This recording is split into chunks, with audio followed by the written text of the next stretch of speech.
அண்மை செய்தி. திண்டுக்கல்லில் உள்ள சிட்டி மருத்துவமனையில் தீ விபத்து ஏற்பட்டிருக்கிறது. திண்டுக்கல் திருச்சி சாலையில் உள்ள சிட்டி மருத்துவமனை கீழ்த்தளத்தில் தீ விபத்து ஏற்பட்டிருக்கிறது. மருத்துவமனைக்குள் நோயாளிகள் சிக்கி உள்ளதால் உறவினர்கள் அச்சமடைந்திருக்கிறார்கள். நோயாளிகள் மருத்துவமனையில் மேல் தளங்களுக்கு சென்றுவிட்டதாக தகவல் தற்போது வெளியாகியிருக்கிறது. அண்மை செய்தியாக பார்த்து வருகிறோம். தீயணைப்புத் துறையினர் தீயை கட்டுக்குள் கொண்டுவரும் பணியில் ஈடுபட்டிருக்கிறார்கள். திண்டுக்கல்லில் உள்ள சிட்டி மருத்துவமனையில் தீ விபத்து ஏற்பட்டிருக்கிறது. திண்டுக்கல் திருச்சி சாலையில் உள்ள சிட்டி மருத்துவமனை கீழ்த்தளத்தில் தீ விபத்து ஏற்பட்டிருக்கிறது. மருத்துவமனைக்குள் நோயாளிகள் சிக்கி உள்ளதால் உறவினர்கள் அச்சத்துடன் இருக்கிறார்கள். நோயாளிகள் மருத்துவமனையில் மேல் தளங்களுக்கு சென்றுவிட்டதாக தகவலும் வெளியாகியிருக்கிறது.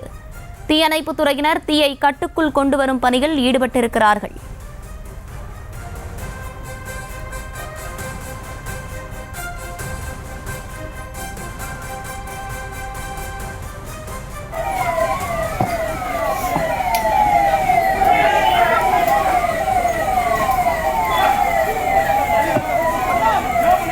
திண்டுக்கல்லில் உள்ள சிட்டி மருத்துவமனையில் தீ விபத்து ஏற்பட்டிருக்கிறது. கூடுதல் விவரங்களோடு இணைகிறார் எமது செய்தியாளர் பிரேம்.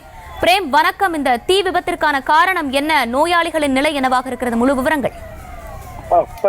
திண்டுக்கல் திருச்சி சாலையில் சிட்டி மருத்துவமனை என்ற பெயரில் தனியார் மருத்துவமனையானது செயல்பட்டு வருகிறது. இங்கு தற்பொழுது ஏற்பட்ட தீ விபத்தின் காரணமாக உள்ளே சுமார் ஏராளமான நோயாளிகள் சிக்கியுள்ளனர். இதற்கிடையே தற்பொழுது உள்ளே இருக்கக்கூடிய நோயாளிகள் மற்றொரு வாயிலின் வழியாக தற்பொழுது வெளியேற்றப்பட்டு 108 ஆம்புலன்ஸ் மூலமாக திண்டுக்கல் அரசு மருத்துவக் கல்லூரி மருத்துவமனைக்கு கொண்டு செல்லப்பட்டு வருகின்றனர். மேலும் தற்பொழுது ஏற்பட்ட தீ விபத்தின் காரணமாக மருத்துவமனை முழுவதும் புகை மூட்டம் ஏற்பட்டுள்ளதால் மேலும் பலர் உள்ளே சிக்கியுள்ளதாக தற்பொழுது தகவலானது நமக்கு கிடைத்திருக்கிறது. அது மட்டுமின்றி தற்பொழுது உள்ளே சிக்கி இருக்கக்கூடிய நபர்களை திண்டுக்கல் தீயணைப்பு துறையினர் தற்பொழுது தீயை அணைத்து உள்ளே இருக்கும் நபர்களை மீட்கும் முயற்சியில் ஈடுபட்டு வருகின்றனர். அதே போல நோயாளிகள் மற்றும் உள்ளே மருத்துவமனையில் பணியாற்றக்கூடிய பணியாளர்கள் என பலர் உள்ளே சிக்கியிருப்பதாக தெரிகிறது.